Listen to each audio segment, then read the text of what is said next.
You'll have to forgive me because I lost the microphone, but for the sake of posterity, thought I would shoot a video while I'm going through this Honda Z50 clutch. Automatic clutch. This is from a 72 model, but originally designed in 1968, I think. A wonder of engineering to this day. Not sure how it works. If I had to guess, I would say magic. But I'm going through this motorcycle, kind of restoring it, giving it a light restoration, rebuild for a friend. Here are the clutch plates that came out of it. I'll have a look at those first.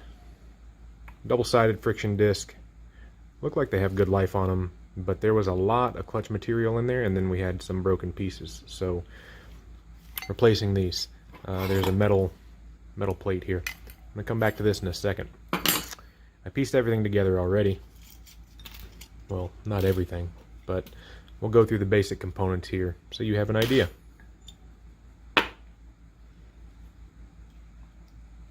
Most of our clutch pack is going to come out with this bit here.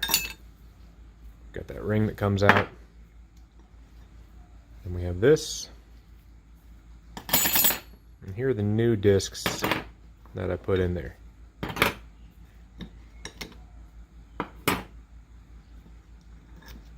Little springs.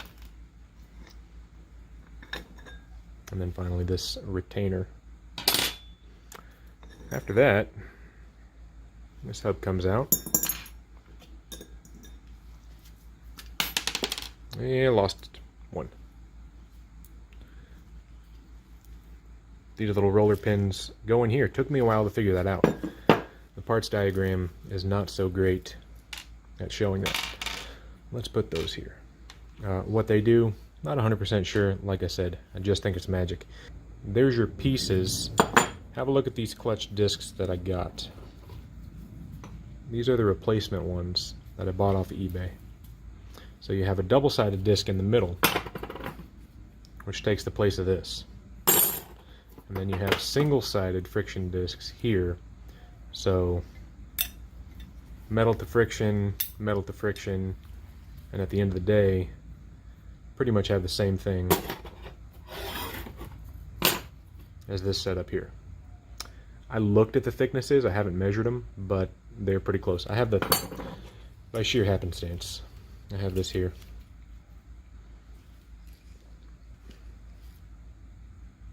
Let's say 8.9 millimeter. And this one's supposed to be worn down a little bit, so let's see. 8.68, so well within tolerances, based on theory, should work. So I was a little freaked out because these did not look at all the same when I first got them. Look at that guy. I don't know what's going on there, a little rust or some kind of adhesive. So that goes in the old parts pile. Here's the part that we had to replace. Okay, there's the crack. Hard to see because I don't know how to work a camera. You get the idea, I guess. So probably a little hard to tell, but crack right there. I can pull it apart a little bit. See that? So that goes something like that. What else? Little springs going here. I didn't put those in, but I'll try to. I'll try to here at the end.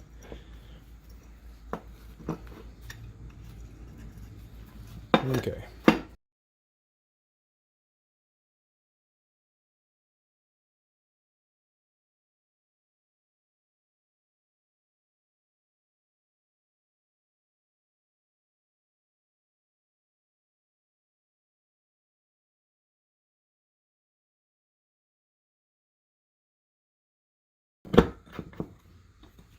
There's that. Forgot the rollers.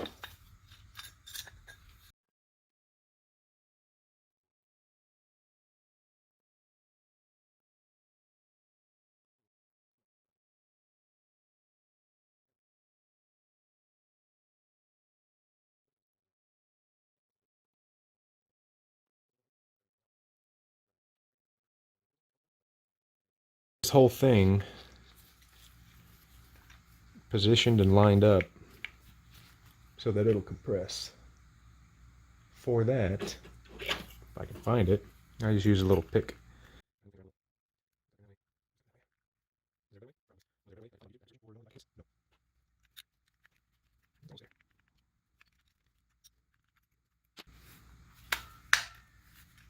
There it is.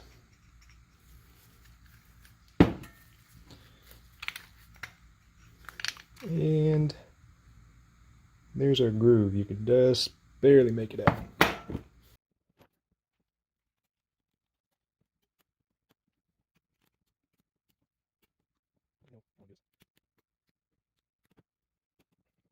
That might be it. There it is. I'll probably clock that. Sorry, a little bit differently, but clutch pack is together. Nice and seated in there. That'll pop in there somehow. Maybe. I'll give it a little bit of a push. There we go.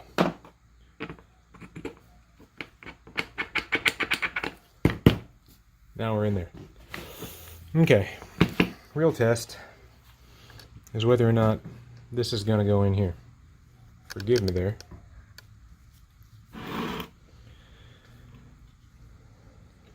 These have a little pocket that they go into. Yeah, that's going to be tough. I would say outlook not good. Okay, well, live and learn. These little springs in here do need to go in. However, after messing around with it for a little bit, I've found what might be a viable option.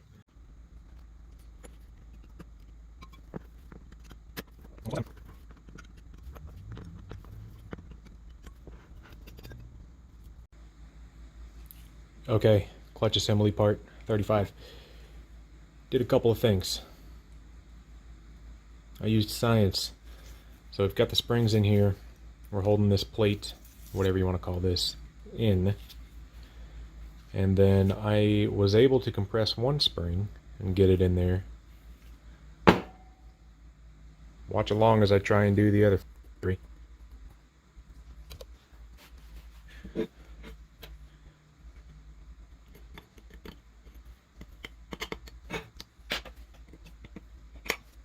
Hey, that was easy.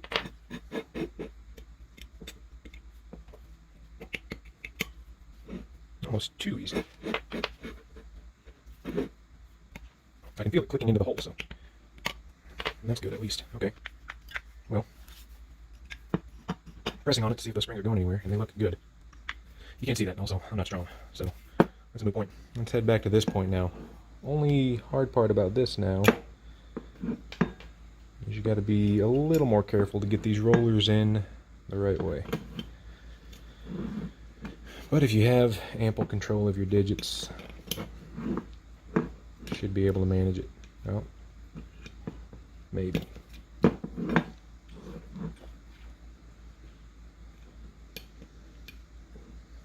So now we're talking. Why would you do this? Man, I don't know. You can buy this whole assembly for maybe 20 bucks. But if you're stubborn, like me, and you would rather fix what you got instead of throwing it away, then this could be for you. I don't know. Our clutch pack is still here. Still good to go. We're going to put this in there just for fun. Too hard. Alright. For the sake of being thorough, note the springs. I think I like regular clutches more than automatic ones. Okay, we have our pack, friction plate, friction side down, center plate, which is dual friction, and then our top friction ring, whatever.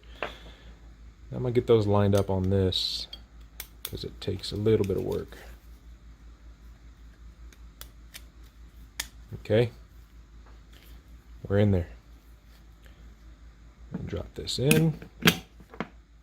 Good to go. And then this last plate. For me, mine was a little toasty. You can see some bluing there. So I know that's the outside. And there we go. Hang on. We got that guy. It should go along one of these.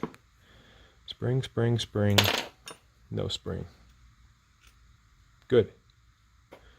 That goes on. Sorry, you can't see that. We got that. We got that. No extra parts. And these screws go to the front. Great. Okay.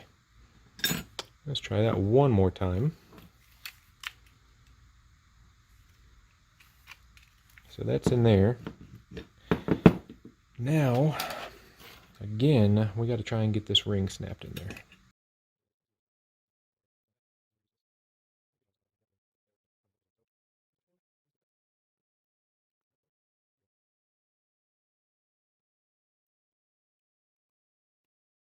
I do have a hydraulic press. That would make things easy. Hold. Okay, here's what we have done. And because I make videos for the working man, that's who I care about, you might not have a 20-ton press. They're cheap, I recommend them, but you might not. Here's the front cover to this thing. So we're going to try and use this giant locking set of pliers and just clamp everything together. I do recognize this isn't exactly a common tool. You might not have it, but hey, I'm not cheating all the way at least.